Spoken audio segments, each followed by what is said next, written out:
Greetings, my name is Paul Greer and I am the director for the 2013 San Diego Summer Nights Track and Field Series. Our grassroots approach provides this summer series a friendly and fun atmosphere for all ages, levels, and abilities to enjoy and participate in. This series creates a community atmosphere, and what happens and develops from that is a spirit of good sportsmanship and friendship with one another. You do not have to be asleep to have a dream, and by joining us this summer, your track and field dreams will be met here at our 2013 San Diego Summer Nights Track and Field Series. I hope to see you there.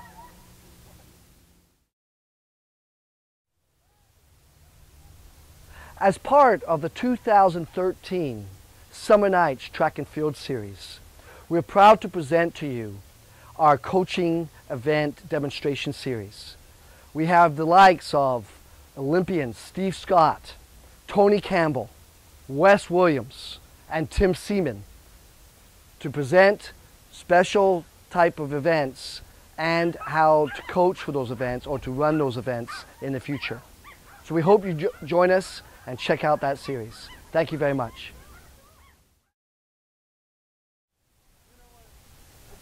My name is Steve Scott. I'm the head track and cross country coach at Cal State San Marcos. I also held the American record in the mile for 25 years at 3:47.69. I was a three-time Olympian, 80, 84, and 88. Silver medalist in the World Championships in 1983 in the 1500 meters, and hold the record for the most sub 4-minute miles at 136.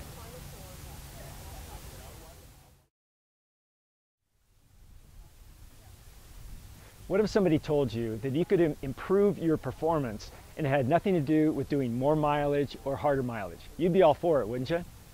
Well, what I'm going to talk to you about today is form, running form, improving your running form. If you improve your form, if you become a more efficient runner, then you're going to improve your times. And it has nothing to do with doing more mileage or faster mileage. The one thing to remember, in race cars, they spend millions and millions of dollars developing cars that are efficient, because the less energy the car uses, the longer it could go before it has to come in for a pit stop. Heck, even look at 18-wheel trucks. They have a hood over the top of the cab, which gets the air to go over the top of the cab instead of hitting it straight on. That improves the mileage of a truck by over 10%. If you could improve your times by 10%, you would be thrilled. So it really much the same thing applies. So running form, being efficient in your running form is going to make you a better runner. There's some real simple things that you need to look at, and anybody can change their form. It's just a matter of getting it in your mind that is something that you want to do. And if you practice it for 24 days, then it will become a habit. But it's up to you to do it, because you've got to practice every step, every stride of every run. First thing we start with is the head. The head should remain still. You want everything to be moving in a forward motion with no wasted energy back and forth. If your head is moving back and forth, I see this all the time with kids at the end of the race. They'll start moving their head like this, thinking that that's going to make them faster, but it actually makes you slower. Any movement that's not going straight ahead is wasted energy. So you want to keep your head still. You want to keep your jaw relaxed. Relaxation is also very important. Have your jaw be able to bounce up and down and not be a tight grimace. So relaxation is also a very important part of your form. The next thing is your shoulders. And I see this more often with girls than I do with guys, but you see the shoulder moving instead of just the arms. So from a side view, you can see it.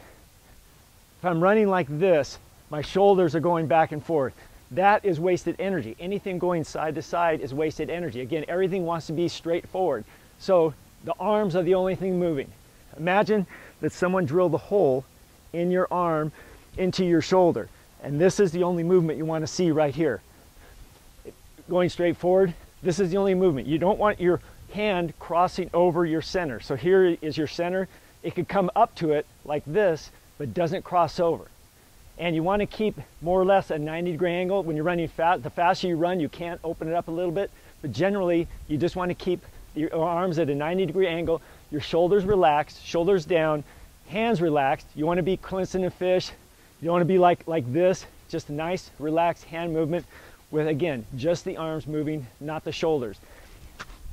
From the lower body, the waist, you want to have your pelvic pointing up.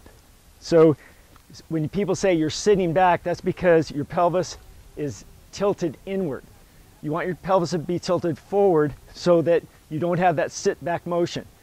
So you also want to have a slight forward lean. You want to have that straight line coming up the body, have a slight forward lean in your running. Lastly is you have your feet, you want to be striking on the front part of your foot, on that, right in this port, and you want your foot to be landing underneath your center. So you actually are going to strike the ground under your center on the front part of your foot. You quickly rock back to the heel, and then you push off.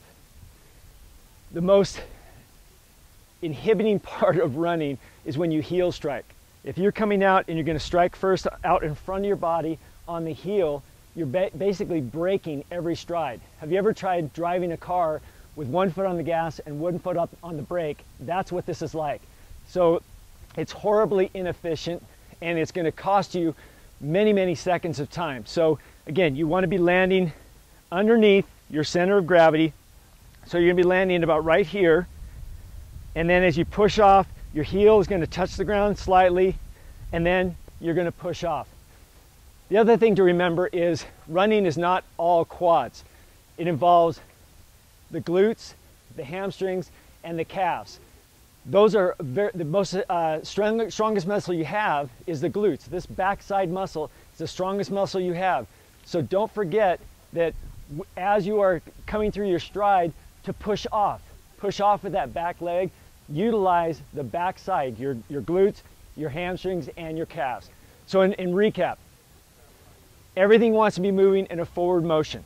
Head still, arms are moving straight ahead, shoulders not moving. Make sure your pelvis is tilted forward, and then you want to be landing on the front part of your foot. Rock back to your heel just slightly. It happens so quickly you don't even know it, and then you push off. If you utilize this form of running, you're going to improve many, many seconds, and again, it doesn't require adding more mileage or harder mileage. You guys take care, good luck to you, and great running.